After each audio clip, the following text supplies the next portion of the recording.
Bungkus sudah nerima atau bahkan mungkin sudah berhitung kira-kira siapa-siapa saja nama-nama yang pas untuk menggantikan Patrick Kluivert ini, Bungkus?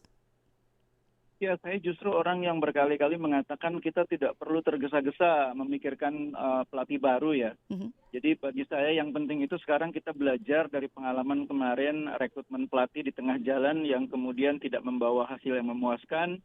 Maka ke depan kita harus memilih pelatih baru itu dengan cara yang lebih baik, yang lebih proper, yang lebih bisa dipertanggungjawabkan, supaya kita nanti bisa betul-betul mencapai target ke Piala Dunia 2030. Nah ini saya pikir kita tidak dikejar oleh waktu karena event yang akan kita hadapi masih cukup panjang. Kalau timnas senior itu kan sebetulnya target besarnya hanya dua, ke Piala Asia, lolos dari kualifikasi Piala Asia, berprestasi di Piala Asia, lolos dari kualifikasi Piala Dunia, dan kemudian kalau bisa berprestasi di Piala Dunia. Itu kan timnas senior itu kan sebetulnya itu. Mhm.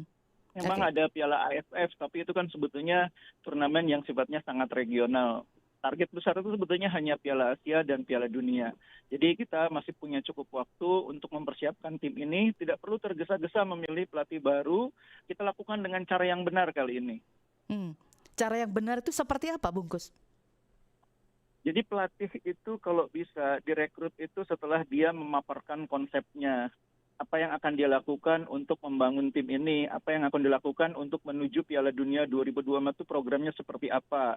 Sasaran antaranya misalnya Piala Asia itu bagaimana targetnya dan bagaimana mewujudkannya. Lalu dia harus punya kemampuan untuk menjelaskan bagaimana mensinkronkan agenda timnas dengan agenda kompetisi lokal. Kemudian dia juga diharapkan punya konsep bagaimana mengembangkan potensi pemain dari kompetisi domestik. Karena tim nasional itu kan tidak hanya mengandalkan pemain dari diaspora. Mhm. Kita juga punya event-event di Asia Tenggara yang tidak mungkin diikuti oleh pemain diaspora karena bukan masuk dalam kalender FIFA. Jadi pelatih tim nasional kita itu tidak hanya mampu memaksimalkan pemain yang ada yang berasal dari diaspora, tapi juga pemain yang ada di kompetisi domestik supaya agenda-agenda timnas itu semuanya bisa diikuti, bisa dijalankan dengan hasil yang semuanya bagus kalau bisa ya. Ya. Tapi paling penting itu seperti saya bilang tadi konsepnya dulu apa, gagasan besar dia tuh apa untuk membangun timnas, karena kita sekarang punya timnas yang sudah cukup kuat. Jadi jangan mulai lagi dari nol lagi, tapi meneruskan apa yang sudah bagus ini ke posisi yang lebih bagus lagi. Oke, menurut Anda sebenarnya sejauh mana sih PSSI sudah melakukan apa ya, evaluasi menyeluruh gitu, analisis statistik atau psikologi tim atau beberapa hal yang terkait dengan kinerja timnas di bawah Kluivert lalu? Iya, tentu belum semuanya dilakukan evaluasi itu ya. Mhm. Kemarin mungkin yang dilakukan itu baru evaluasi terhadap kinerja kepelatihan yang sampai pada keputusan untuk bersama-sama menyepakati pemberhentian. Performa timnas sendiri secara keseluruhan saya pikir belum mendapatkan evaluasi secara utuh ya. Maksud saya gini, Hmm. pemain per pemain, lalu performa dari pertandingan ke pertandingan itu kan memang biasanya lebih detail nanti akan dievaluasi secara khusus. Nah itu nanti melibatkan mungkin lebih banyak pihak, bukan sekedar komite eksekutif gitu loh. Kalau kemarin kan lebih ke keputusan manajerialnya, keputusan besarnya, makanya sampai pada kesimpulan bahwa pelatih lama tidak dipertahankan. Oke, ini proses transisi ini akan kita hadapi bersama. Tentu proses seleksi pelatih seperti Anda bilang tadi tidak perlu terburu-buru, tetapi ada kriteria-kriteria khusus atau yang wajib yang harus dipenuhi. Kira-kira kriteria apa saja itu, Bungkus? Iya, yang pertama pelatih timnas itu harus paham kultur sepak bola Indonesia Hmm. dan kultur sepak bola di mana kita berkompetisi, Asia. Jadi harus tahu juga peta kekuatan sepak bola di Asia. Tidak cukup dia hanya paham sepak bola Indonesia, tapi juga harus paham persaingan di Asia gitu ya. Mhm. Kita akan berhadapan dengan negara-negara dari Timur Tengah, dari Asia Timur, Asia Selatan mungkin kalau nanti bermain di Piala Asia, bermain di kualifikasi Piala Dunia, dia harus paham petanya. Yang kedua, dia juga menurut saya akan lebih baik kalau mau lebih banyak berada di Indonesia untuk melihat langsung perkembangan sepak bola Indonesia. Tidak hanya hadir pada saat menjelang pertandingan timnas. Dan Ya. yang ketiga tentunya yang tidak boleh diabaikan, kita punya kebutuhan, tapi juga kita punya kemampuan. Kita mungkin butuh pelatih sekelas Zidane atau pelatih yang sekelas Mourinho, tapi mampu nggak menggajinya? Anggaran Mourinho kita atau ya. Zidane itu, Mhm. iya, Mourinho itu atau Zidane itu pasarannya di atas 450 miliar per tahun. Mhm, Kita mhm. mungkin nggak punya anggaran sebanyak itu untuk menggaji pelatih. Oke. Jadi kita mungkin punya standar pelatih yang diinginkan, tapi juga harus realistis. Yang Mhm. jelas seperti yang saya bilang tadi, pelatihnya harus paham peta sepak bola Asia dan punya konsep bagaimana mengembangkan potensi tim yang sudah ada ini supaya bisa lebih baik lagi. Oke, itu harus pelatih internasional atau sebenarnya pelatih lokal juga bisa? Sebetulnya bisa dari mana saja ya. Mhm. Pelatih itu tidak harus dari luar negeri, tidak harus dari Belanda, tidak harus dari Korea, tidak harus dari Brasil, bisa dari mana aja. Yang penting seperti yang saya bilang tadi, Mhm. prosesnya dilakukan secara proper, secara terbuka, transparan.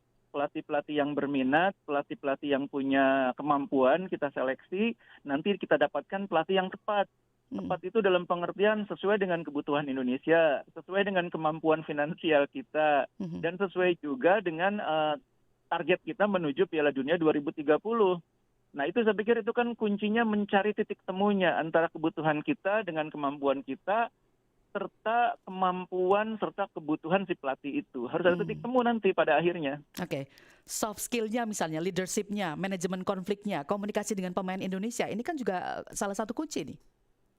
Betul, jadi pelatih timnas Indonesia itu juga di samping punya apa ya pemahaman tentang kepelatihan, Mhm. pemahaman tentang teknik, aspek-aspek teknis gitu ya, juga penting untuk memiliki kemampuan di bidang psikologi ya, karena menangani pemain dengan latar belakang yang sangat beragam itu tentu juga butuh tantangan. Beda misalnya dengan pemain timnas Italia itu sebagian besar pemainnya dari Liga Italia gitu ya, atau Mhm. timnas Mhm. Inggris sebagian besar pemainnya main di Inggris.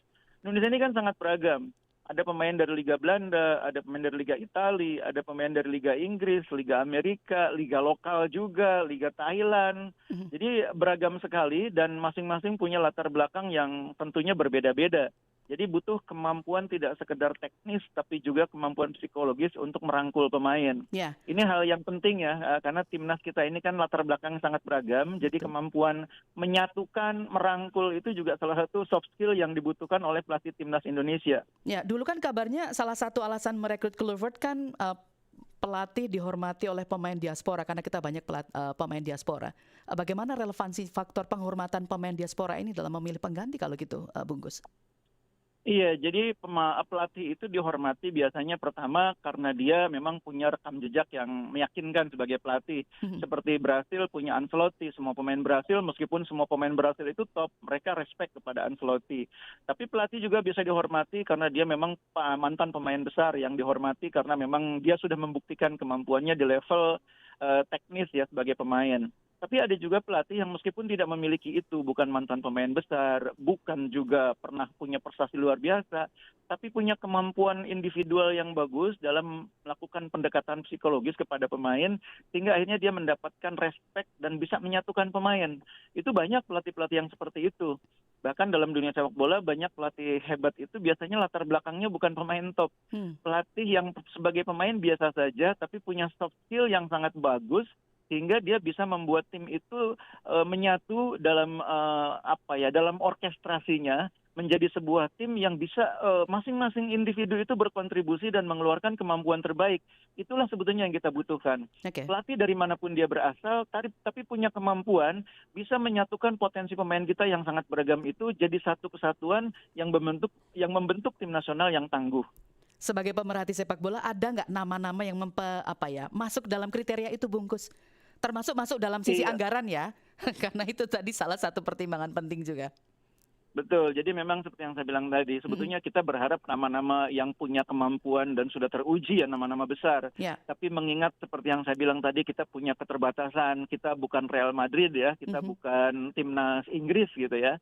Jadi mungkin kita juga harus sadar bahwa nanti yang akan kita dapatkan mungkin bukan pelatih sebesar Zidane atau sebesar Mourinho. Mungkin yang kita bisa dapatkan pelatih sekelas mungkin Jesus Casas atau mungkin pelatih sekelas Jan Olderik Ring yang sekarang menangani Dewa United Mhm. atau mungkin sekelas Giovanni Van Bronckhorst atau paling mungkin paling jauh mungkin pelatih-pelatih yang pernah menangani tim nasional di beberapa negara Asia yang di level Asia cukup berprestasi, entah itu dari Jepang, dari Korea atau dari Australia. Dan dari Australia kan juga cukup banyak nama-nama yang bisa bisa dipilih gitu ya. Sekali lagi semuanya akan berpulang kepada apakah pelatih tersebut juga berminat. Karena kan ketika dibuka nanti kesempatannya kan kita bisa lihat pelatihnya berminat atau enggak. Ya. Seperti dalam contoh kasus Kluivert, ketika dilakukan kesempatan untuk bertemu dengan ketua umum PSSI, kan yang datang waktu itu hanya Kluivert, Mhm. sehingga akhirnya yang dipilih Kluivert. Jadi kita juga harus menyadari bahwa mungkin kita punya nama-nama yang kita harapkan, Mhm. tapi nama-nama itu belum tentu juga tertarik dengan timnas Indonesia. Oke. Nah, nanti kita lihat siapa yang tertarik dan mau menunjukkan gagasannya, mau mempresentasikan pemikirannya untuk membangun timnas Indonesia. Ya, di antara nama-nama yang tadi Bungkus sebut tidak ada nama Sintayong, sementara publik ini banyak yang berspekulasi kayaknya Sintayong nih yang bakal dipakai lagi. Gimana soal nama STY ini, Bungkus? Iya, itu juga salah satu alternatif ya. Cuma mengingat rekam jejak hubungan antara PSSI dengan Sintayong kemarin yang berakhir tidak begitu harmonis, Mhm. mungkin itu juga akan menjadi salah satu kendala ya. Mungkin ya, meskipun dalam sepak bola tidak ada hal yang mustahil, tapi saya melihat itu mungkin akan jadi kendala psikologis yang akan membuat potensi bergabungnya kembali Sintayong itu mungkin agak sedikit tereduksi gitu ya. Tapi jangan menutup kemungkinan, Mhm. semua masih terbuka kemungkinannya. Yang penting itu seperti yang saya bilang tadi, prosesnya dilakukan secara benar, secara transparan, secara akuntabel, sehingga kita betul-betul mendapatkan pelatih yang bisa kita pertanggungjawabkan kualitasnya untuk membawa tim ini lolos ke Piala Dunia. Ya. Oke. Dan kita sudah sejauh ini, artinya ini kan akan ada masa transisi. Maka sebenarnya hal-hal krusial apa yang sebenarnya perlu dilakukan di masa kekosongan pelatih ini, Bungkus? Jadi kita tidak perlu terlalu panik saat ini yang nggak punya pelatih. Itu Mhm. nggak ada masalah, karena memang kita tidak punya agenda besar dalam waktu Betul. dekat. Yap. Jadi sekarang ini kan untuk timnas U23 sudah ada Indra Safri, timnas U17 sudah ada Nova Arianto. Itu kan yang punya agenda besar itu dua tim itu dalam waktu dekat ya. Mhm. Yang lain saya pikir sekarang ini tidak ada agenda besar dalam waktu dekat, sehingga memang tidak ada kebutuhan untuk segera mengisi posisi pelatih itu. Yang penting itu balik lagi bahwa kita harus melihat ke depan ini tantangan dan target kita apa. Nah, kalau kita targetnya adalah berprestasi di Piala Dunia, target sementaranya kita berprestasi dan lolos dari kualifikasi Piala Asia, maka kita sesuaikan timeline program kepelatihan itu dengan event-event tersebut. Jadi kita kalau bisa 2 tahun sebelum event itu bergulir, kualifikasinya dimulai, kita sudah punya tim, sudah punya pelatih yang menyiapkan program dan konsepnya. Sehingga nanti dengan waktu persiapan yang lumayan itu 1,5 tahun sampai 2 tahun, kita bisa berharap mendapatkan tim yang kuat untuk bersaing. Tidak hanya di Piala Dunia tapi juga di Piala Asia. Kita kan belum pernah juga berprestasi di Piala Asia. Jadi terdekat nih mungkin kita berusaha untuk lolos Piala Asia dan berprestasi di Piala Asia. Kemudian kalau bisa berprestasi di Piala Asia, tentu kita akan punya modal kepercayaan diri yang besar untuk nanti mengikuti kualifikasi dan lolos ke Piala Dunia. Kita harus 2030 ya? lakukan Mhm. harus Yap. lakukan secara bertahap, secara hati-hati dan secara komprehensif. Mhm. Hati-hati, bertahap dan komprehensif. Artinya sekarang sebenarnya apa yang perlu ditata mungkin dari liga-liga yang ada di tanah air, regenerasi ataupun revitalisasi para pemainnya atau tim kita seperti apa ini langkah-langkah strategis yang harus Iya, dilakukan? betul. Jadi Mhm. kita tidak boleh hanya terlalu terfokus kepada pelatih juga ya. Yap. Kita juga harus mikirkan ini pemain-pemain yang sekarang sudah ada di timnas ini kan potensinya masih sangat luar biasa ya. Mhm. Banyak pemain yang masih sangat muda, bahkan masih usianya 20-an ya. Justin Hubner itu masih sangat muda, Ole Romeni masih sangat muda. Kita harus pikirkan juga mereka.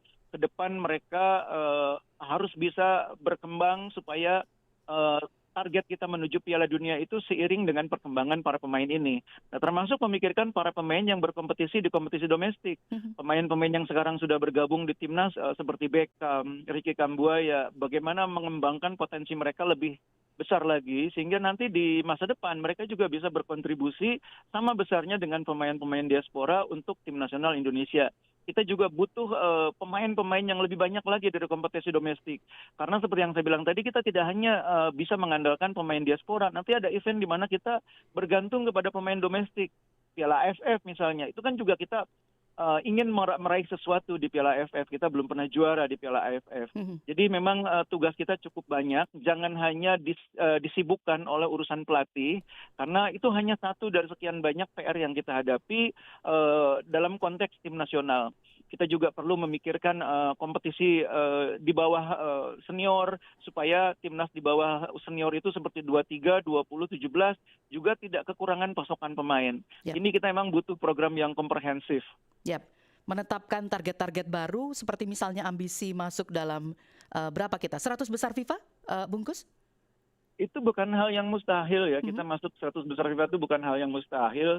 Karena kita sekarang kan sudah berhasil menaikkan peringkat kan cukup banyak ya. Mhm. Dan kalau kita punya timnas dengan standar yang sudah kita miliki sekarang, kita melakukan berbagai pertandingan yang efektif, entah itu dalam rangka kualifikasi Piala Asia, dalam rangka mengisi FIFA Match Day dengan lawan-lawan yang berkualitas, tapi juga sekaligus bisa menaikkan peringkat kita. Itu tidak mustahil dalam waktu 1 tahun kita bisa menaikkan peringkat mungkin 20 peringkat gitu ya. Kalau langsung sampai 50 peringkat mungkin memang Berat. tidak mudah gitu Mhm ya. Tapi mhm. menaikkan sampai 10 sampai 20 kan tidak mustahil. Kita kan sekarang sudah ada di level 120-an lah ya, Yap yap. kurang lebih seperti itu ya.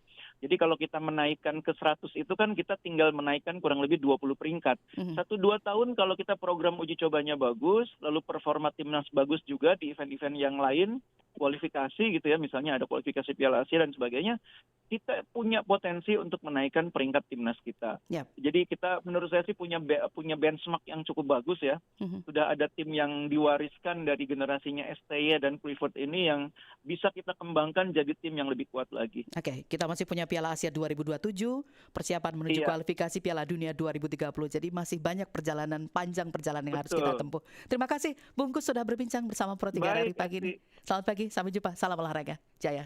Jaya. Ya, demikian tadi pemerhati sepak bola tanah air Muhammad Kusnaini.